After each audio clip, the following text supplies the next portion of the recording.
جو عبادت ہے وہ اصل میں جوانی کی عبادت ہے کہ اگر اسی جوانی میں آپ کو اللہ توبہ نصیب کر دے اور آپ نیک عمل شروع کر دیں، عمل صالح شروع کر دیں، تو اس کا جو درجہ ہے وہ بڑھاپے کی عبادت سے کئی گنا زیادہ افضل ہے۔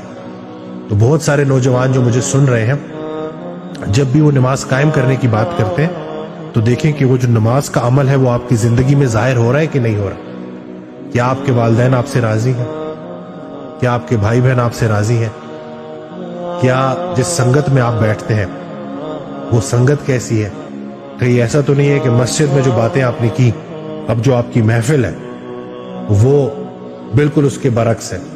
اسی طرح سے بہت سارے لوگ محفل میں تو مسلمان ہوتے ہیں، لیکن جیسے ہی تنہائی میں جاتے ہیں تو وہ جو اسلام ہے اس کو تھوڑی دیر کے لیے خدا حافظ کہہ دیتے ہیں۔